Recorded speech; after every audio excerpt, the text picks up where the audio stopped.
পাকের দরবারে একজন করে হাজির হতে হবে। আল্লাহ পাক বলেছেন, আমার কাছে একজন একজন আসবা, মুর্দাবাদ জিন্দাবাদ দিয়া স্লোগান দিয়া মিছিল করিয়া আল্লাহর দরবারে যাওয়ার কোন উপায় নাই।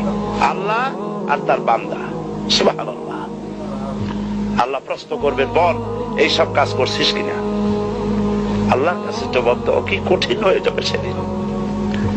এই জন্য আল্লাহ রাসূল তিনি নিজে এই দোয়া পড়তেন, আল্লাহুম্মা হাসিবনি হিসাবান ইয়াসীরা।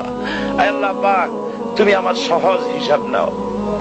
তো রাসূলুল্লাহ যদি সহজ হিসাব চান, তাহলে আমাদের উপায় কি?